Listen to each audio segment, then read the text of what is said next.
what a lot of us want to hear. We will agree with the report. I think sometimes we do tend to cherry pick with these things, but it's okay. We appreciate your contribution still. Again, what the report is saying, remember, it's two things now. They have talked about the fact that there is a projection of growth. However, from last year when they made that projection, they have downgraded that projection because the economic realities of Nigeria are not showing that we will grow that quickly.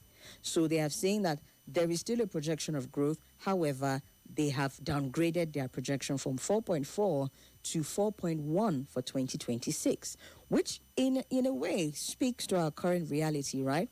But at the same time, they are saying that projection for growth can be completely, or whatever growth we have, can be completely eroded if the government carries on with pre-election spending exorbitantly.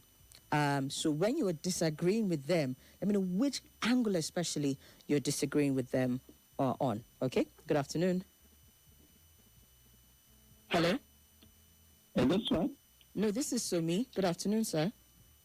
Oh, okay, so God bless you, my sister. Bless you too, sir. Okay, based on the report from, is it the World Bank? The World Bank, yes. Okay.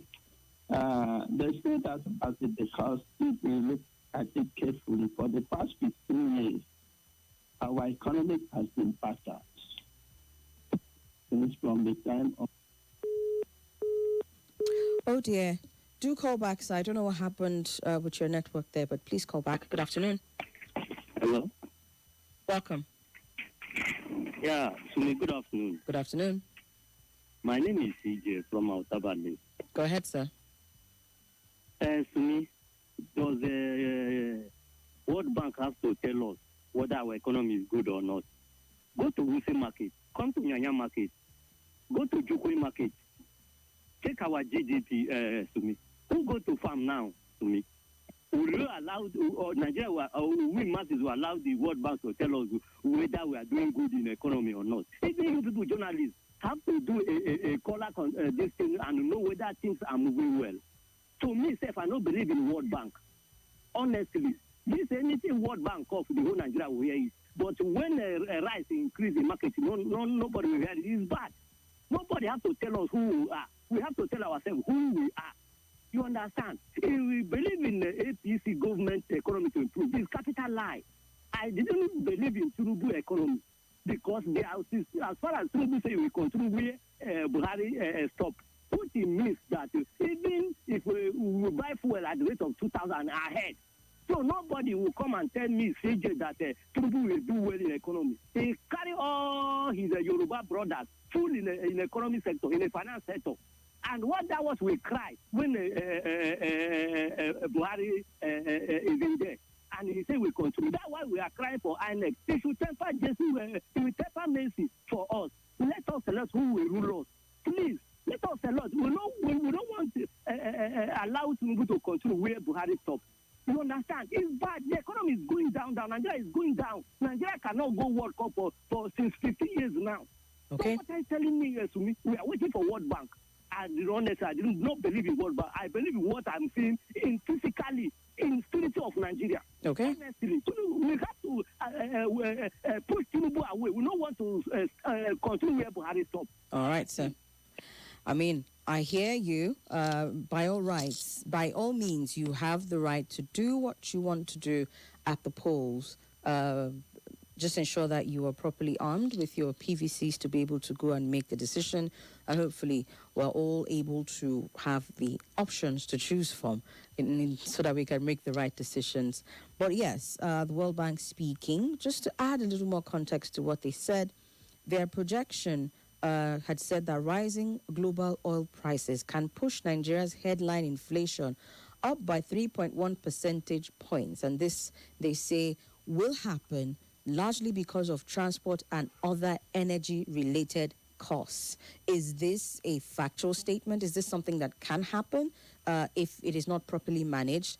I'll definitely say yes to that.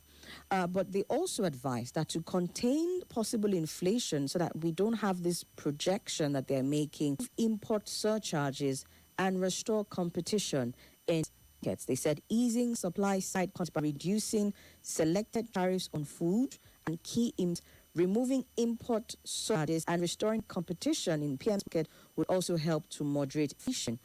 You disagree with this as well? I'd like to hear as well as we come back. Let me start with the WhatsApp message, okay? Somi, good afternoon. Mike from Abuja says it is sacrilege to hope that the World Bank IMF-induced policies implemented by this administration will boost the economy. The World Bank and IMF advised the West to remove subsidy. That all these policies can't work in Europe. They hold illegitimate government down with such bad policies. But to your question is no. The president and ministers are completely misguided, will be more reckless in spending. Have sat complaining, saying we're seriously suffering and yet nothing tangible is being. Okay, let's take at what Neme from Aswa say.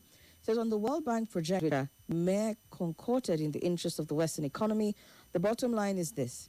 Apart from this, government getting more money from loans, higher oil revenues from crude oil sales, income taxes, and goods importation fee charges. Unfortunately, average Nigerians cannot feel the impact because, so sadly, there is money set aside allegedly for 1. Defecting opposition governors, he says. 2. Party destabilization funds. And 3. Monies for recurrent expenditure for politicians in government and civil servants. Surely, Tinubu is working indeed. All right, let's get back to the phone lines. We'll take one more call and go to the next story. Welcome. Good afternoon. Good afternoon. Somi. Did I get it right? Apenosomi. You tried. Yeah, thank you. Thank you very much. Where have you been, Emeka? It's been a while. Your show, baby, I'm running my masters and work. Oh, okay. I'm a journalist too. Oh, so freelance. I see. Well done. Well done. Go ahead. Thank you very much.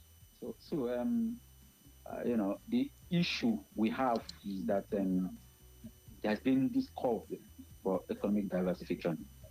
Once oil goes, Nigeria goes down economically. So we need to diversify. Mm-hmm. Agriculture is some questions doesn't have oil, but they are thriving, booming. The economy is booming. But when you have other mineral resources, look at the economy. You have minister of blue economy. How many times have we had one? We have solid minerals. We have everything we need in this country. We have it. But allow international interest. The same world bank told us to remove the attention of a former general head of state, Ibrahim Babangida. Remember the structural adjustment program? Are still suffering it up to today. The same people supposed to remove subsidy because IMF remove subsidy. We are still suffering. I'm not saying that the removal of subsidy, but when you don't put in place tangible this thing that we, the people just remove subsidy or currency. What kind of voodoo economy is this? And people will talk, they say, the truth is that nothing more is going. What is in the front runner now is doing the election. Nothing more is bothers them. That is people just go there. They interest of they don't have any of the personal interest. It's just 2027, and it's unfortunate. In the current coming regime, I don't know who this coming one, this particular one that will be coming next 2027. They should sit and not issue of all Lagos boys, Minister of Finance, Lagos boys. I'm not saying that they don't know what they're doing, but you need to mix up. It's not only Lagos boy that knows anything about the economy. The Minister of State and Lagos boy, CBN governor, Lagos boy, Minister of Lagos boy, Minister of this, everybody, all the whole inner Lagos. You need to mix up. The variety is the spice of life. You need to mix up. It's not Lagos. I mean, I would have thought, Emeka, I would have thought it's more a case of merit. People who have the mettle to run those things, not variety or for the sake of spice of life. You see, have them the praise. Mix up. I'm not saying what people you trust from all over. But the problem is that only that Lagos experience, only that Lagos this is what we have. During Obasanjo mixed up, all people from different backgrounds, different and you look at the economy during Obasanjo and Jonathan. This one you call all Lagos things. Okay. Suffering from this issue of Lagos experience. All right. Thank you. Okay, thank you very much. We need to move on to the next story. I will read it out quickly and then we'll go back to your thoughts on it. Yeah, so just to mention, by way of update, this is not the next story, but by way of updates, protests continued as far as the ADC and INEC headquarters today. As of this afternoon, what we are hearing is that the Nafiu Gombe-led faction stormed INEC demanding formal recognition. Gombe, accompanied by Kogi State lawmaker Leke Abejde and hundreds of supporters who have been accusing the David Mark-led leadership of attempting to hijack the party in defiance of its constitution and internal processes, made their grievances known. Asked at the INEC headquarters today, and their call was that INEC should follow due process. So that one is going on that axis. But I said I was going to tell you what is happening in other countries as far as, managing external pressures coming from the war with Iran. And on that note, just touching down very briefly in Tanzania, where President Samia Suluhu Hassan yesterday ordered government officials to travel in a single bus during official trips to reduce fuel consumption. And this, of course, amidst shortages caused by the Middle East war. Fuel prices in the East African nation have soared by about 1/3 since March. I think Nigeria is reporting over 50% surge in prices, but in Tanzania it's been about 1/3, and the country's energy regulator has been following up on that one.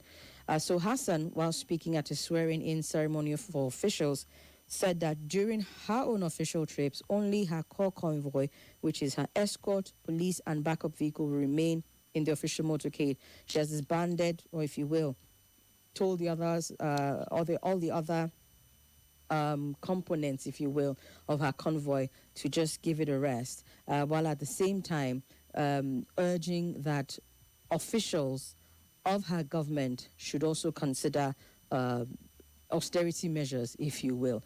Now, I use the word austerity measures because typically Hassan's presidential entourage will comprise more than 30 vehicles, including luxury SUVs and police outriders, and that you would see will bring traffic to a standstill, something that we see often here in these parts, especially if you are in the FCT, where 30 minutes, sometimes an hour before the president's convoy goes by, you're going to have strategic places being blocked off and people not being able to move. So Samia Suluhu Hassan, the Tanzanian president, has cut down her motorcade or her convoy from 30 vehicles to just her escort, her police, and a backup vehicle. This is what will make up her motorcade as of this period, so that they can cushion the country from the external shocks and find a way around it. So she says, officials should also travel together in one bus to cut fuel consumption,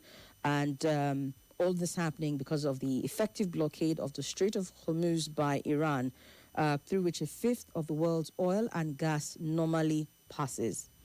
Also, seeing what is happening in Ethiopia, the government said it will prioritize vehicles transporting essential goods and those in public transport sector at fuel stations.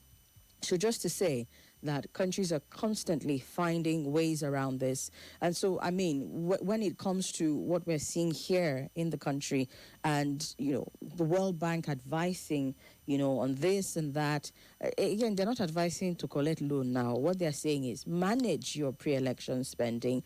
We know what what's it called now? What the temperature, if you will, of the country is going to be, especially in 2026 with campaigns coming up and all of that. Perhaps is there something that the president can do and also set an example for other politicians first off, and then other Nigerians to say, look, we're dealing with a critical issue here, and we're not doing anything, or if at all there's anything being done, it's not seen, to manage these external shocks. Can we emulate some of what other African countries are doing? If you don't want to go as far as Asian countries and all of that, can we emulate some of these things? Can you show commitment to easing the burden on Nigerians by cutting down on some of the government spending? imagine that for official trips, I don't know how many they have in Tanzania per time, but imagine all government officials traveling in one bus for official trips, and the president cutting down her motorcade by as many as 27 vehicles. I know we'll first of all ask, why were there that many in the first place? But yeah, there is something being done. What is being done by this government? Again, there are concerns that the peace deal, the ceasefire, has fallen apart or may have fallen apart. I don't know to what extent, but it was a case of agreement in the morning, attacks by Israel in the afternoon, and Iran going back to status quo in terms of, maintaining the closure of Strait of Hormuz. So we don't know for how much longer we're going to be in this state. What can our government do? Can they show commitment to actually trying to ease the pain of Nigerians by emulating some of what these other governments are doing? That's our second story. Let's go back to you to get your thoughts on it. All right. I know Trust World Bank and IMF. Are you sure this is not an indirect way of prompting this government to come and borrow more? Akamata is asking, help me explain how the World Bank stepping down their projection, saying that Nigeria is not growing as quickly as it may have been growing, be a lure for the government to come and borrow. Explain to me also, Akamata, I'm trying to understand your reasoning there, how the World Bank urging the Nigerian government to not lose whatever little gains may have been made in 2026 by virtue of their reforms, by engaging in excessive pre-election spending. Explain to me how you tie that in to luring the government in to come and borrow. I'm just asking. Good afternoon. Good afternoon. Welcome. Welcome, sir. Go ahead. Thank you. I appreciate the anxiety and tension in the land are rising high, and people are calling, let's say, they are aggrieved. So you can feel the heat in the studio. That's why they are in a cool environment. Unfortunately, World Bank. Go ahead. World Bank positions, World Bank recommendation and advice have never done any developing country any good. Okay. You see how their advice and recommendations have been in several countries in Latin America, in Argentina, in Lebanon, even the most celebrated Brazil, until they abandoned the World Bank and the assembly their best brain in economy, in physical management. The Marshall is a sincere blueprint, economic blueprint for their country. I see. Move on. Okay. We don't have leaders who are sincere. We are talking of election spending. Do we control our spending at all? The subsidy was removed. We can do the account of subsidy removal. That is why we see the politicians from open camp to the sitting government, Okay. ruling government. It's unfortunate. This current illegal income and the closure of Hormuz, Strait of Hormuz, that affect the global oil market supply. So have been a source of blessing to Nigeria. All right, We sir. have a list who have put our refineries in better condition. So today we are in trade, and they are all concerned about 2027 election. We know tomorrow. So unfortunately, thank you. That is my thing. Thank you very much, sir. My friend, we are take style look that your ceiling con raising am. If you no like am, then no be we make am. For Eminent Limited, our ceiling dey last and it define scatter. Our calci seal or calci craft ceiling products, your men go kulele onto